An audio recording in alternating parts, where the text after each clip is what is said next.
Open to the miracle of love. Love flowing unconditionally from the source of all that there is. A wonderful source energy creating everything, everywhere. Open to the miracle of unconditional love flowing constantly into and all around each and every one of us. Open to that miracle of creation, of newness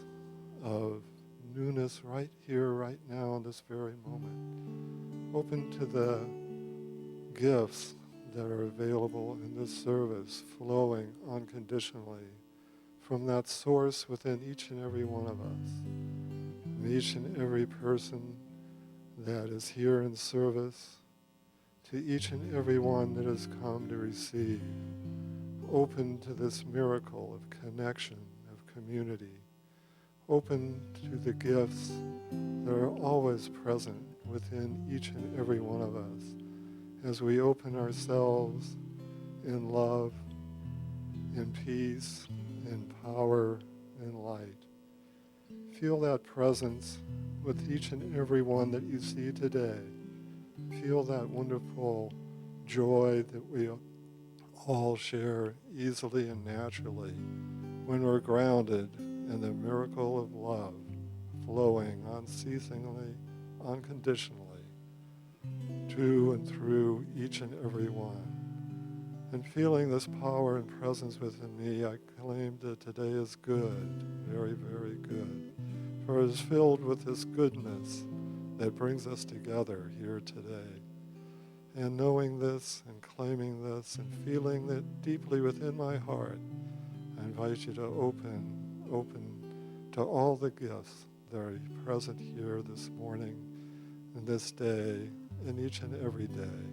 And I just release this word into that wonderful law, that wonderful love that says, yes, today is a good day, a very, very good day.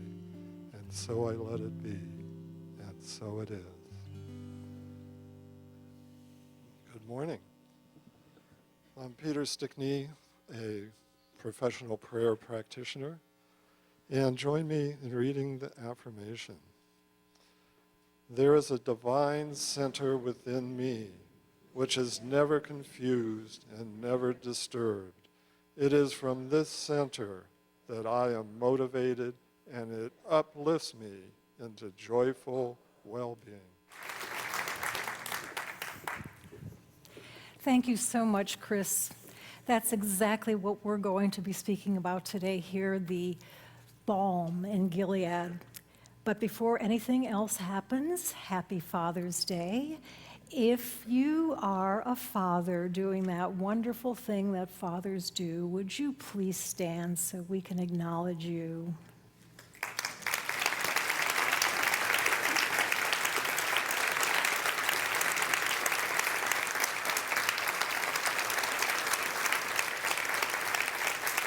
And would you please remain standing if you're a grandfather?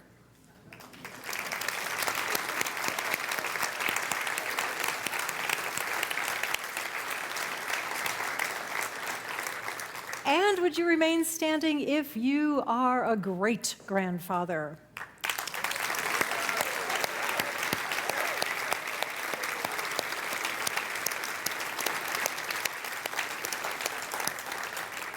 I don't suppose we have any great-greats.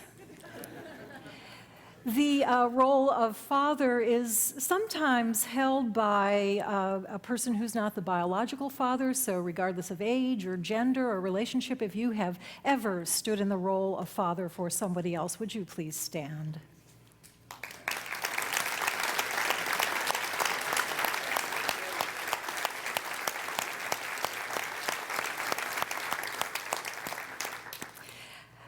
I would like to say a special word of welcome to those visiting us for the first time today. Our senior minister, Dr. Edward Fillion, is taking a day off. I'm the assistant minister, Reverend Joyce DeFalla, and also our stage doesn't usually look like this, but we are hosting the symphonic chorus under the direction of Dan Earl. They performed last night, they're performing this afternoon, so that's why this is up here. So I want to begin with a true Father's Day story. It comes out of Chicken Soup, so it's got to be true. And the story is that there is a young man who's with his very pregnant wife at home, and she goes into labor, and of course he kind of panics, so he calls the hospital and he says, "My wife's going into labor, you've got to help now." And the nurse on the other end says, "It's going to be just fine." "Is this her first child?" And the man says, "No, it's her husband."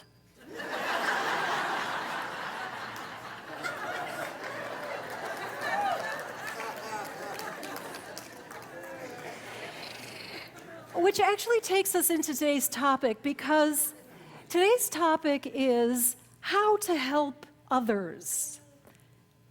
I think it's an important topic, especially for our challenging times. I suspect everybody here knows someone in their life they'd like to offer some help to just now. Is that true?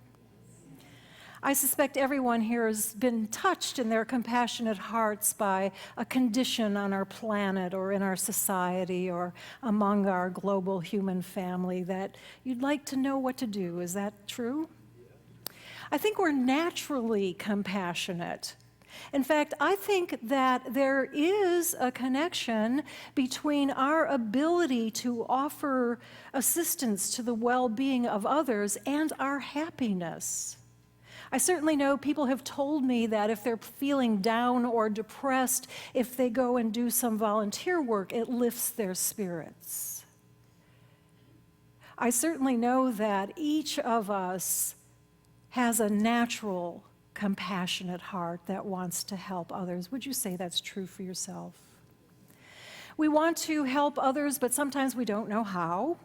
Or sometimes, like that young father, we get in our own way.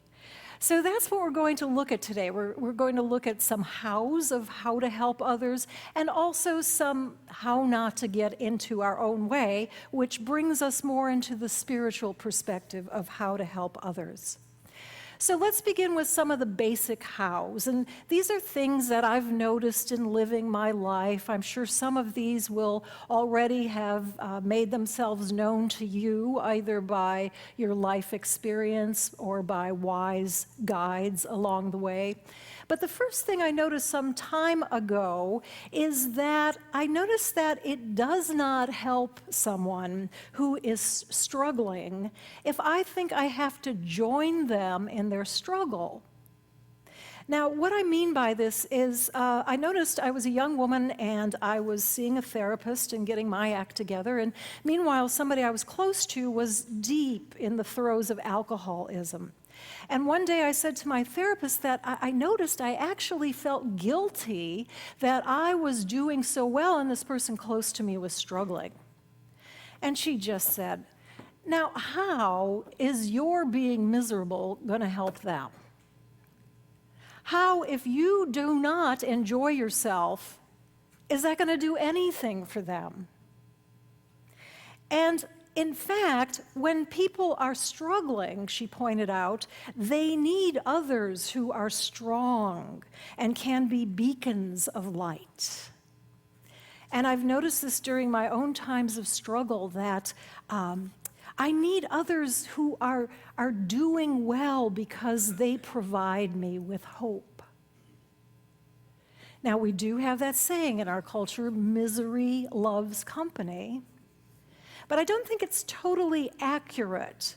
If I'm miserable, I don't so much want someone else who's miserable around me, since that would just help confirm my fear that I'm stuck, there's no hope.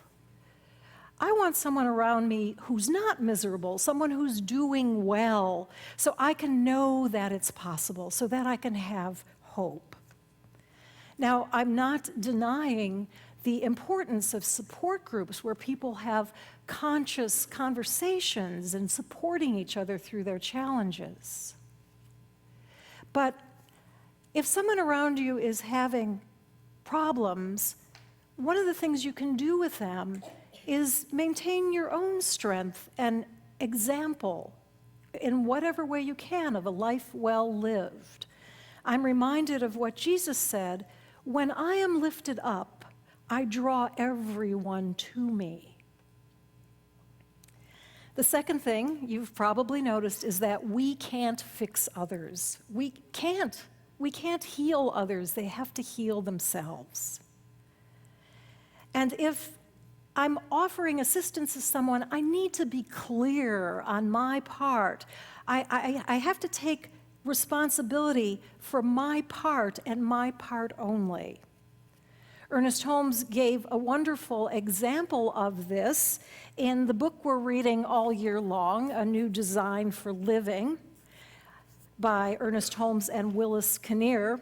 And the story is that, or rather the analogy is, he tells us that if you're asked to pull up a field of corn and plant wheat, and you agree to do it, then what you're taking responsibility for is the physical work of pulling up the corn and planting the wheat. You're not taking responsibility for the wheat growing. It is an important, maybe subtle difference, but there's encouragement here to take responsibility for making your contribution, but not to take responsibility for the results. To give your gift without being attached to outcome. This is subtle, especially for any of us like me who can sometimes get helping and codependence kind of mixed up. In fact, anytime I start to get confused about who's doing what or whose responsibility is what, or even if I can help in a situation, I simply stop and I pose the question, what is mine to do? What is mine to do in this situation? Sometimes it may take a while. It may take several stoppings and pausings and getting quiet and posing the question, what is mine to do? But eventually clarity arises, partly because the question itself, what is mine to do, reminds me that I'm not responsible for everything. It's important to notice, too, that this applies to listening to someone describe their problems. It can happen that someone tells us their problems and our compassionate hearts want to immediately alleviate their pain, so we just tell them everything we know about what they could do to change their situation. Well, I've noticed, both in my role as someone who needs help and in my role as someone offering help, that usually people are not asking for advice. They just want to be heard. Unless we're specifically asked for our opinion or for advice, the best thing we can do for someone is just listen.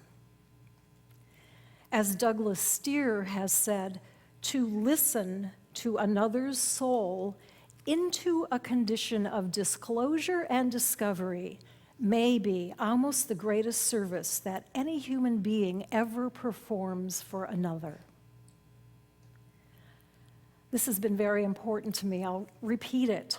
To listen to another's soul into a condition of disclosure and discovery may be almost the greatest service that any human being ever performs for another. I experienced the importance of this when I myself went to a group for a health challenge, and I spoke of something that was of concern to me, and immediately 2 people offered solutions how I could fix it. They were actually things I'd already tried and gone beyond. And I realized that I was not going to be in this group That was my first and last time to go because I realized that what was important to me was to be heard and acknowledged, and that wasn't going to happen here. There's a lovely piece of writing that has the form of a poem that's about these kind of things. It's entitled Listen. When I ask you to listen and you start giving advice, you've not done what I've asked. When I ask you to listen and you begin to tell me why I shouldn't feel the way I do, you're trampling on my feelings. When I ask you to listen and you feel you have to do something to solve my problem, you have failed me, strange as that may seem. Listen. All I asked you to do was listen, not talk or do, just hear me. I can do for myself. I'm not helpless. Perhaps discouraged or faltering, but not helpless. When you do something for me that I need to do for myself, you contribute to my fear and weakness. But when you accept as a fact that I feel what I feel, no matter how irrational, then I can stop trying to convince you and get on with understanding what's behind the irrational feeling. And when that's clear, the answers will be obvious, and I won't need any advice. Yeah, true, huh? There is that divine wisdom within us that is always guiding us and always giving us the right answers. And sometimes we just have to have other people listen to what we're saying so we can clear it out and get to that divine wisdom within. So this poem, with its emphasis on less on what we're doing and more on how we're being, is starting to move us into the spiritual perspective of how to help others. Recently, I had a delightful chat with Jane Iddings of our congregation. She's writing what promises to be a fascinating book, and she's been very inspired by a parable that is told by Marshall Rosenberg, the originator of nonviolent communication. So here's the parable. A man is paddling a canoe on a river, and he notices a baby by the side of the river. So the baby seems to be in distress, and the man just automatically picks him up and brings him into the canoe.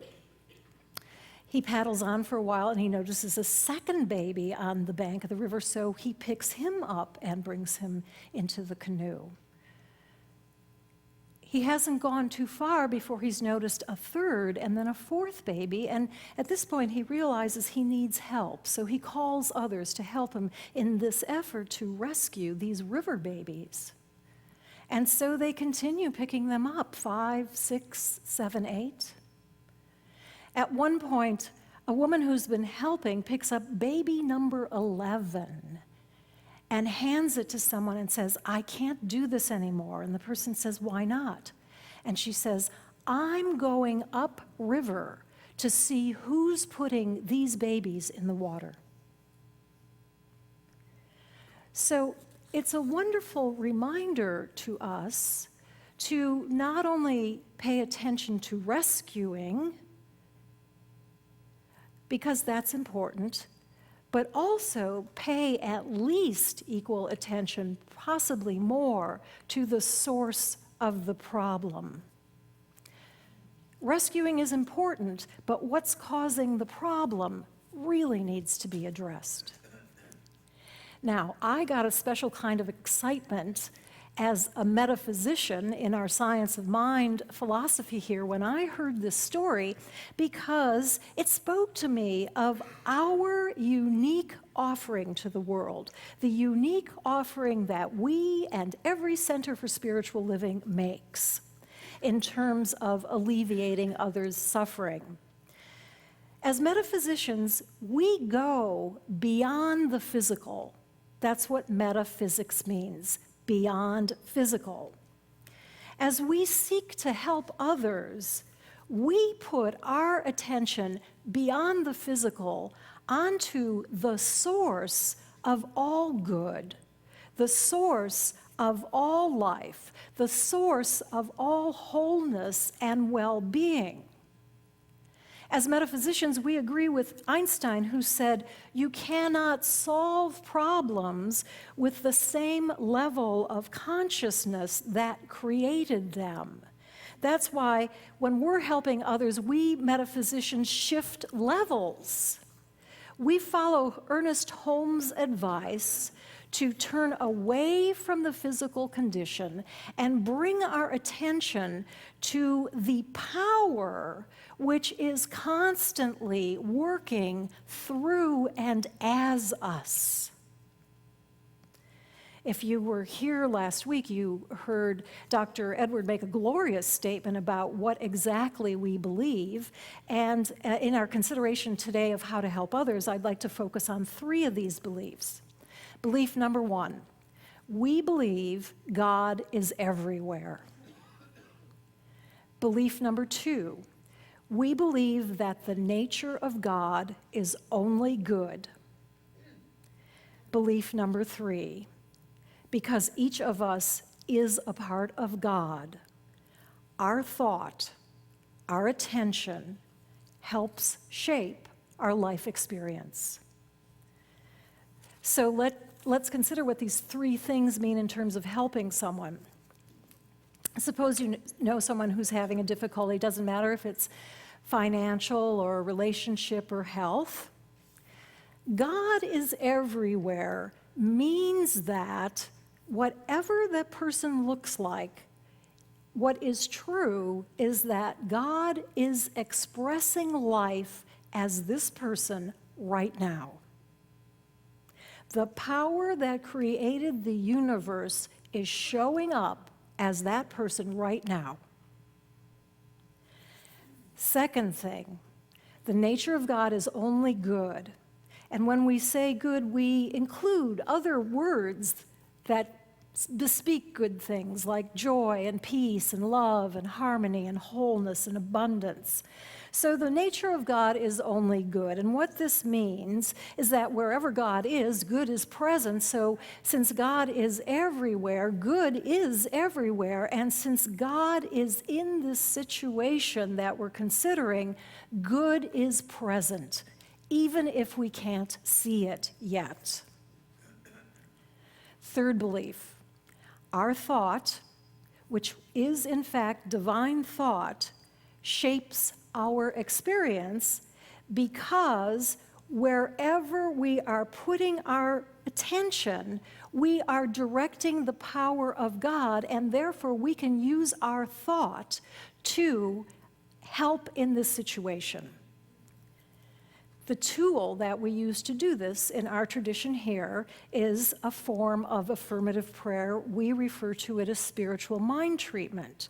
And what we're doing, anyone who's doing a spiritual mind treatment, we're simply having a conversation with ourselves. And in that conversation, we're reminding ourselves that because God is here, goodness must be present.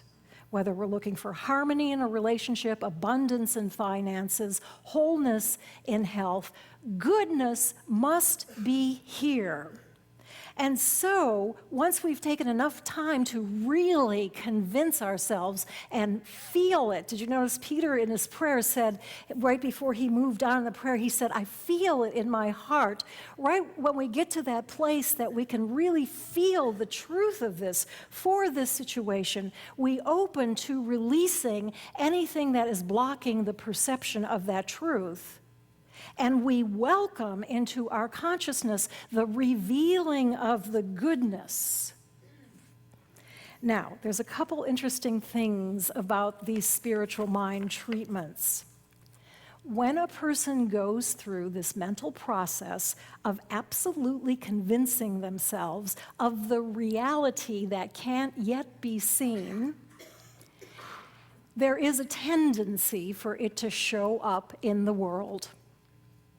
Has anyone here ever done a spiritual mind treatment for themselves or had a practitioner do one and you've gotten results? Anybody? Yes, good. Okay, next time I ask that question, we're going to double those hands. Here's the second great piece of news. It doesn't matter who does this mental process, this spiritual mind treatment. Because there is just one mind, it means that whoever thinks with it, whoever directs their thought, their divine thought, to any part of creation, to any situation, it will have an effect. So, there's been times when I've been sick. I've been so sick, I've been feeling so miserable, I could not imagine another reality. All I could see was sick, sick, sick, sick, sick, now and forever. That's when I ask other people to pray for me, and their knowing the truth that God hasn't gone anywhere, is still expressing as me, is in this situation. Therefore, wholeness must be in this situation, and they accept the revealing of that wholeness for me. Guess what? Even though I can't think that myself, their thinking it allows me to get better. And so it is with somebody who is suffering in my life. I know through this mental process, I convince myself of what the reality behind the condition is for them, that reality that hasn't yet revealed itself yet. And my knowing that for them allows their situation to shift. Now, 2 words of caution. Number 1, results may not be immediate, may take a while. You know, in the same way when you shift your eating, the weight will come off, but it happens bit by bit. So it is when you shift your consciousness about something, results will happen, but it may be bit by bit. And also, for those of you who don't yet know about treatment, I want to say that today's description was very brief. If you want to learn about this powerful tool, there are plenty of opportunities around here to do so. I invite you to pay attention for them. So this is what we're doing at the Center for Spiritual Living. We're doing spiritual mind treatments all the time for the benefit of specific individuals and for the benefit, I'll say it in Buddhist terms, of all beings. Now, here's some questions somebody new might ask. Are you praying for world peace? Oh, yes, we are. We're doing it a lot, and you know what? Jim and Vivian Strand have been doing it on the last day of every month here for decades. And if you would like to join in praying for world peace, you can join them last day of every month. Another question. Are you praying for people who are sick or having financial difficulty or who are in some kind of trouble? All the time. It's what our practitioners and our ministers have dedicated their lives to.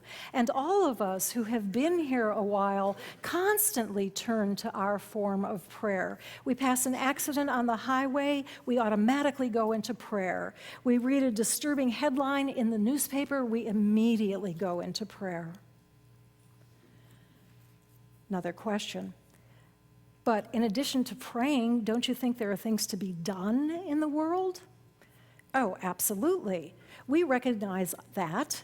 That's why we lend financial support to 12 nonprofit organizations each year. We help them do their important and good work in the world. We assist them in applying their systems and their expertise. And that allows us to focus on what we know how to do best. We keep our focus on our unique gift to the world because if we don't do it, who will? Now, when I say our unique gift, I'm referring to our specific form of affirmative prayer, spiritual mind treatment, because I recognize that every spiritual tradition recognizes the importance of bringing attention to the ultimate reality and does so in one form or other. And the wonderful thing about our belief in the one mind at work in and through everything is that it allows us to spot useful practices from other spiritual traditions. And so it was that I have gained much by reading our book of the month, The Force of Kindness, by Buddhist teacher Sharon Salzberg. Salzberg offers a very simple but very impactful practice. It's the practice of loving kindness. It's described in the book, and also she takes you through it on a CD that comes right with the book, which is great for any of us who like to, sleep in for a few extra moments there. In this loving kindness practice, we mentally offer 4 phrases to others.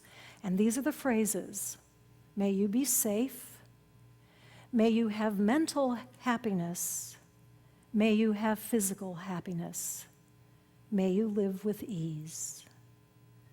May you be safe, may you have mental happiness, may you have physical happiness, may you live with ease.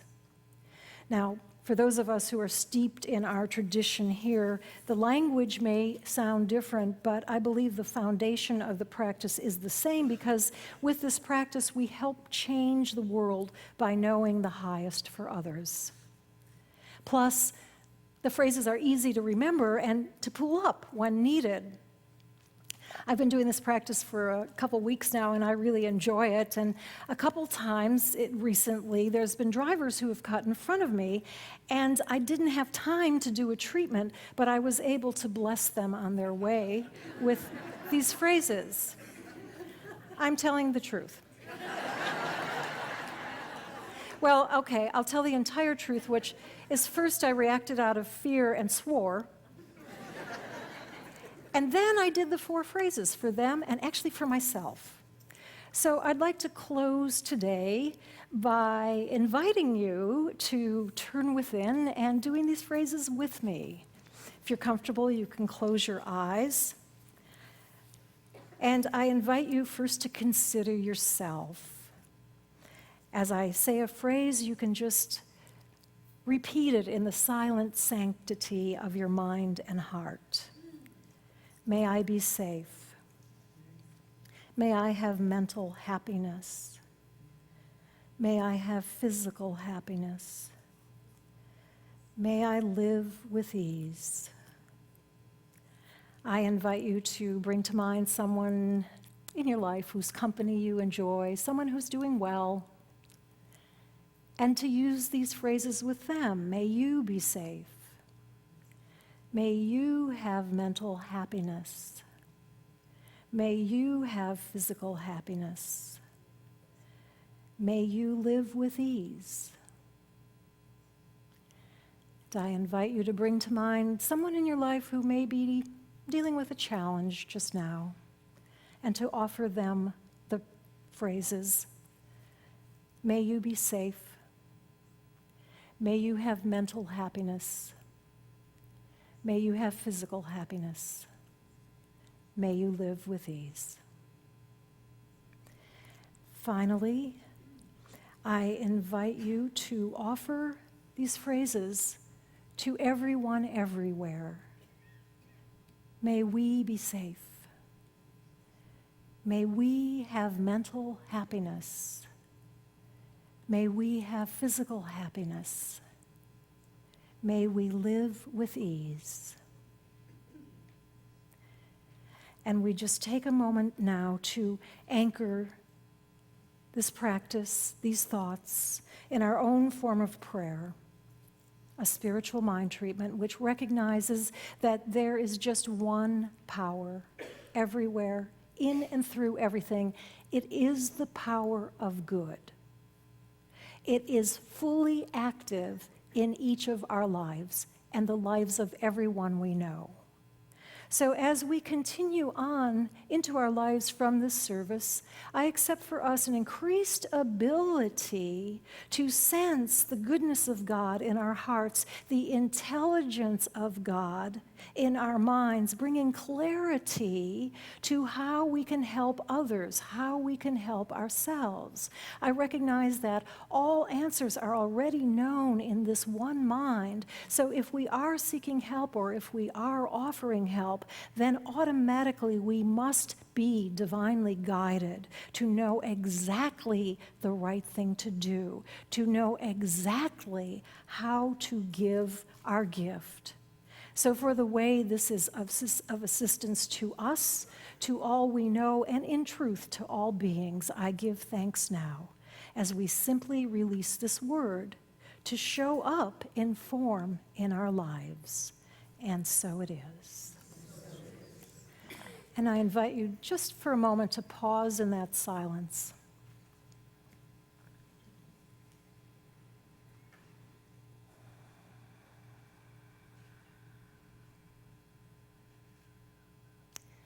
And allow the next couple of breaths to help you bring your attention back to your beloved spiritual community here. And this time of our practice together where we share of heart and resources, I invite our ushers to stand. As each of us takes our gift in hand, we have the opportunity to say, I bless this gift. I send it forth to heal and prosper. It is evidence of my faith and belief. It does good work in the world and blesses creation. Thank you for accepting our gifts.